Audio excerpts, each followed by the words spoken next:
کیا آپ کے ذہن میں کبھی یہ سوال آیا ہے کہ اگر نیوزی لینڈ نیو ہے تو پرانا زی لینڈ کہاں ہے؟ اسی طرح نیو یارک کا نام کس شہر پر رکھا گیا؟ New Jersey, New South Wales اور ایسے ہی کئی اور نام بھی ہیں جن کے پیچھے پوری تاریخ چھپی ہے۔ تو آئیے آج ہم انہی سوالوں کے جواب ڈھونڈنے کی کوشش کریں گے اور پتہ کریں گے کہ یہ نئے اور پرانے کی کہانی ہے کیا۔ تو جناب، ایک زمانہ تھا کہ نئی اور پرانی صرف دلی ہوتی تھی، لیکن یہ تو ایک ہی شہر کے دو مختلف حصے ہیں۔ تو آخر ہزاروں کلومیٹر دور اسی نام سے نیا شہر بسانے کی کون سی تک ہے؟ اصل میں اس کے پیچھے ہے نوآبادیاتی ذہن، یعنی کالونیل مائنڈ سیٹ۔ جب امریکہ دریافت ہوا تو اس زمانے کی سب سے بڑی قبضہ مافیا یعنی یورپ کو بہت بڑی زمین مفت میں مل گئی، لیکن یہاں نئی دنیا بسانے کا کام آسان نہیں تھا۔ یہی وجہ ہے کہ اس کام میں صدیاں لگ گئیں، کئی اتار چڑھاؤ آئے۔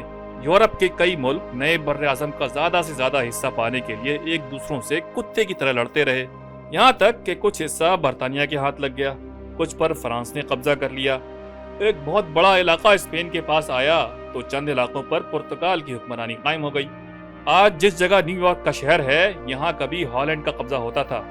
یہی وجہ ہے کہ نیو یارک کو ایک زمانے میں نیو ایمسٹرڈم کہتے تھے۔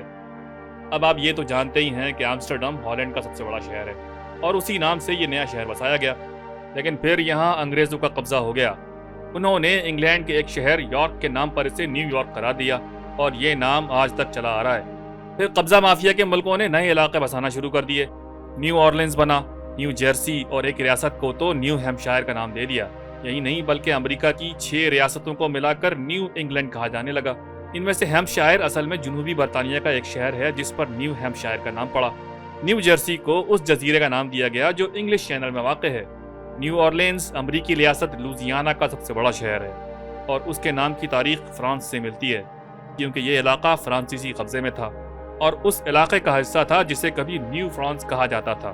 اصل اورلینز وسطی فرانس کا ایک شہر ہے۔ اگر امریکہ کے مغربی علاقوں میں دیکھیں تو یہاں نیو میکسیکو کی ریاست ہے۔ بھائی نام سے ہی ظاہر ہے کہ یہ علاقہ کبھی میکسیکو کے پاس ہوتا تھا، بلکہ کبھی کیلیفورنیا سمیت یہاں کے بہت سے علاقے بھی ایک زمانے میں میکسیکو کا حصہ تھے۔ ویسے آج آپ کو شاید سن کر حیرت ہو کہ آسٹریلیا کا نام تقریباً 2 صدیوں تک نیو ہالینڈ تھا۔ یہ نام اسے 1644 میں ہی ہالینڈ ہی کے ایک مہمجو ایبل تسمان نے دیا تھا۔ نیو ہالینڈ تو رہا نہیں، لیکن آسٹریلیا کی ایک ریاست آج بھی تسمان ہی کے نام پر ہے، یعنی تسمانیہ۔ ویسے آسٹریلیا میں ایک ریاست کا نام نیو ساؤتھ ویلز بھی ہے۔ ویلز کے بارے میں تو آپ جانتے ہی ہوں گے، یہ برطانیہ کا حصہ ہے۔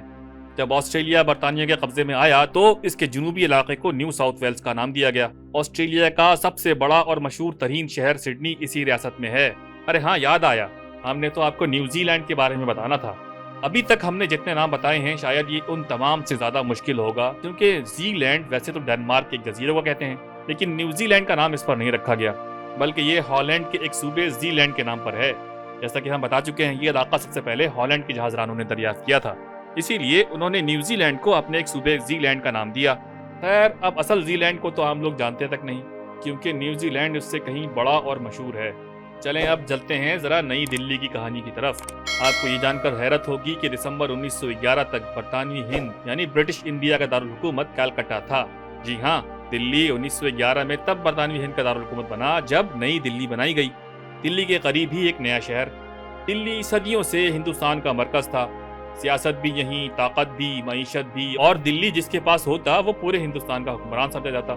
1649 سے 1857 تک مغل دور میں تو دلی اپنے عروج پر تھا۔ 1857 وہی سال ہے جس میں جنگ آزادی ہوئی اور برطانیہ نے ہندوستان پر اپنا قبضہ مکمل کر لیا، لیکن دارالحکومت انہوں نے کلکتہ ہی رکھا۔ جب نئی صدی آئی تو دلی کو دارالحکومت بنانے کا فیصلہ کیا گیا۔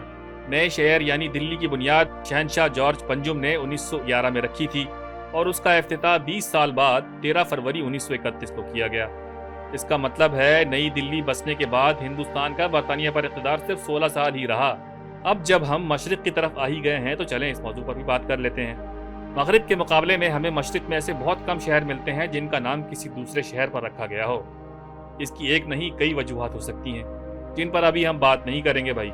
بس اتنا کہنا کافی ہے کہ ایشیا قدیم زمانے سے ہی ایک آباد بر اعظم تھا اور آج بھی دنیا کی سب سے زیادہ آبادی یہیں رہتی ہے۔ یہاں کوئی ایسا نیا شہر بسا ہی نہیں، اور جو بسایا بھی گیا اسے نام بھی نیا ہی دیا گیا۔ لیکن انگریزوں نے ہندوستان پر اپنے قبضے کے دوران کئی شہروں کو اپنے نام دیے۔ اب پاکستان ہی کو دیکھ لیں، فیصل آباد کا شہر کبھی لائل پور کہلاتا تھا،